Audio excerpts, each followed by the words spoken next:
Morning children of class 8th. Again we will study physics chapter 2, physical quantities and measurement. Children, the topic is density. In 7th class children, you have learned about density. That what is density? Density is the mass per unit volume of a substance is called its density. Now children, again you understand from this figure. See this figure children.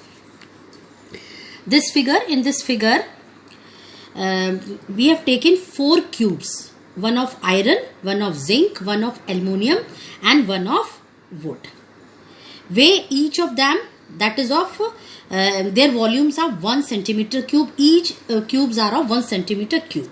Weigh each of the cube by the help of the physical balance. Then you will find that mass of iron is 7.6 gram, mass of zinc is 4.2 gram, and mass of aluminium is 2.7 gram, and mass of wood is 0.8 gram.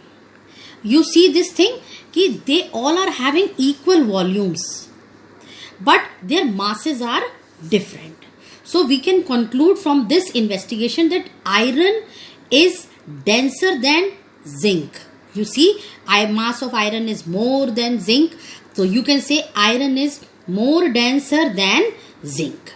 Zinc is more denser than aluminium. Like this you can say. So now here we can say why this happens, because we all know that matter consists of atoms and molecules.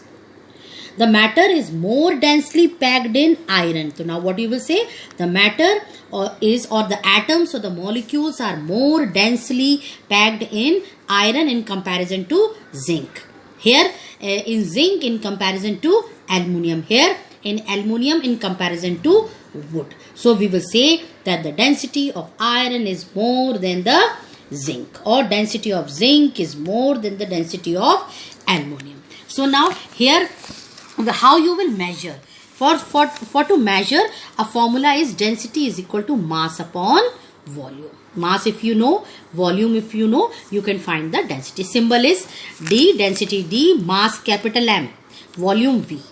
And now coming to the unit kg. SI unit is kg per meter cube. Why kg? From the formula only you can give. Mass unit is kilogram, volume unit is meter cube. Now CGS unit is gram per centimeter cube.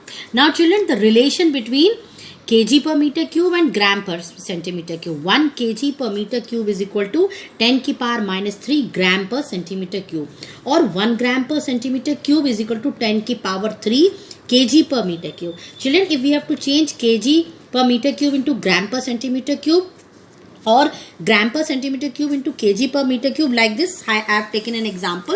See, suppose the example of mass of aluminium is 54 gram.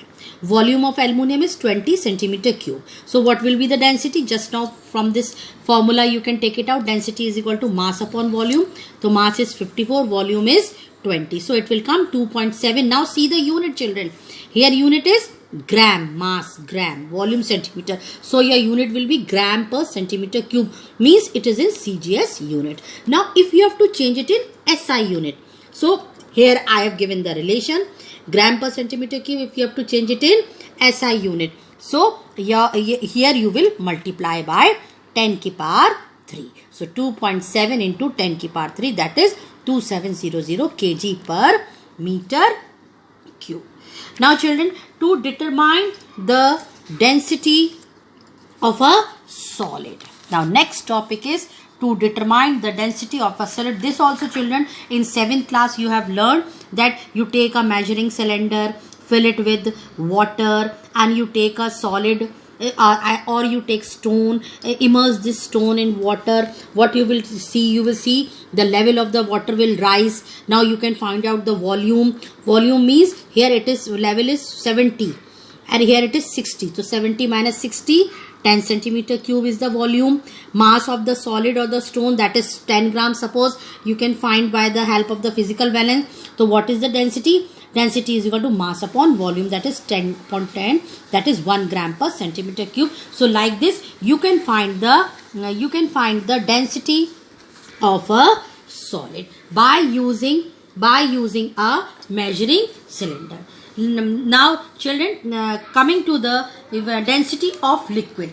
How you will find the density of a liquid? Children, density of a liquid you can find with the help of this density bottle. Children, this is a density bottle, and this also you have done in 7th class. It is a small glass bottle having a closed fitting ground glass stopper at its neck. You see the stopper has a small capillary tube. See, it is a capillary tube. When the bottle is completely filled with some liquid, any kerosene you can use, alcohol or water or milk also you can use. Then the excess liquid will rises up through the capillary tube and drains out. Thus in turn ensures that the bottle contains equal volume of liquid when filled with different liquids. Now with the help of this density bottle you can find the density of a liquid. Now next topic is the variation of density of liquids and gases with temperature. Now children, listen my explanation. Suppose we all know that all forms of matter, that is solid, liquid and gas, expand on heating and they contract on cooling. Now I am considering in case of solid. In case of solid, the expansion with the rise in temperature is so small that it is negligible. So what we can say? We say that the density of a solid does not change. Now coming in the case of the liquids and gases, there is a large change in the volume with the rise in temperature. So what though their volume increase with the rise in temperature, then their density will decrease.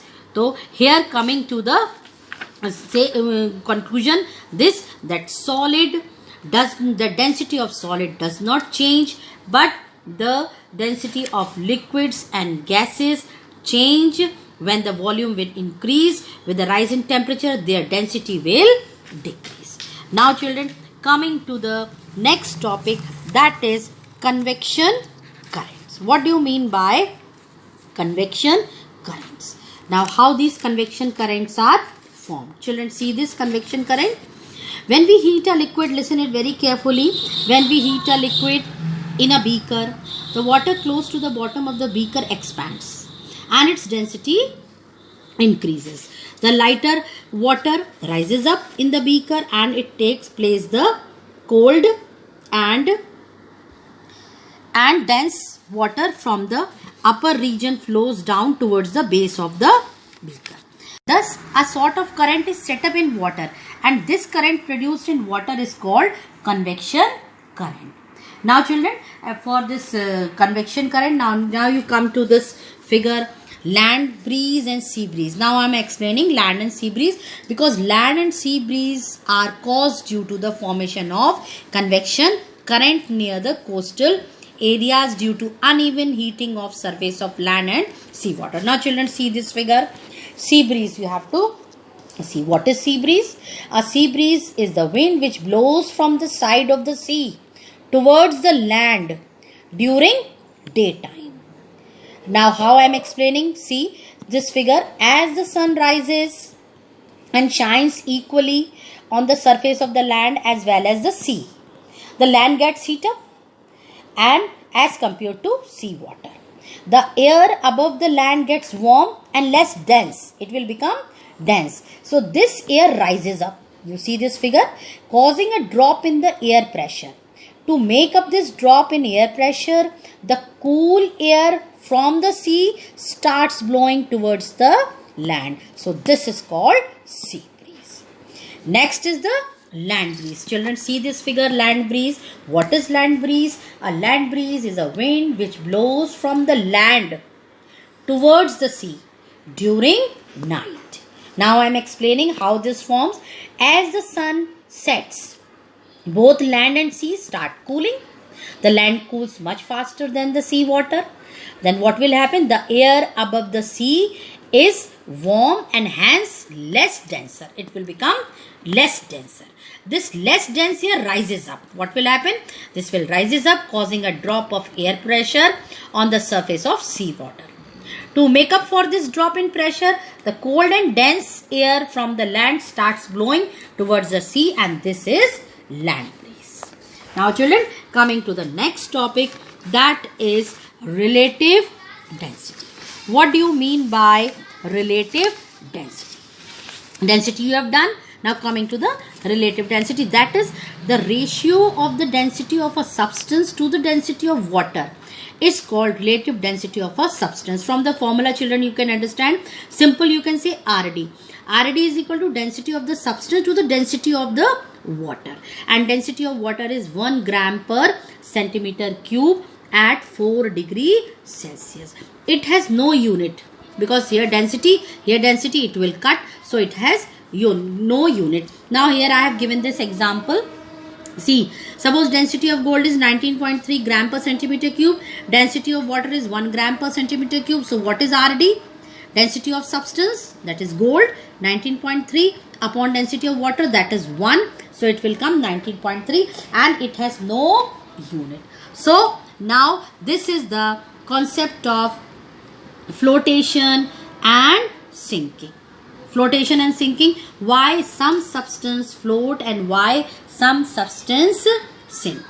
See children, you can see from here, substances with the density less than 1 gram per centimeter cube, they will float in water.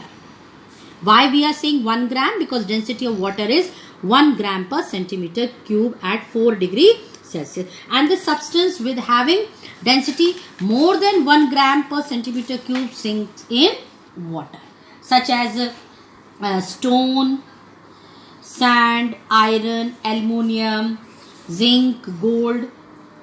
They all are having density more than 1 gram per centimeter cube.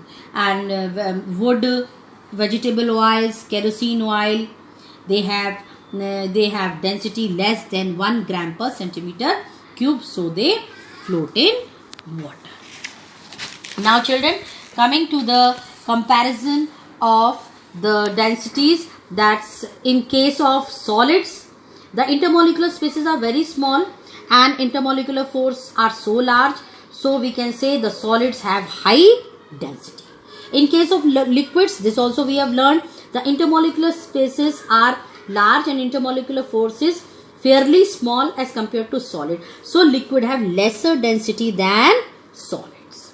And in case of gases, intermolecular space is 1000 times more than liquids and intermolecular phase is negligible, so we say in gases density is very low as compared to solids and liquids. Children, we have finished the explanation.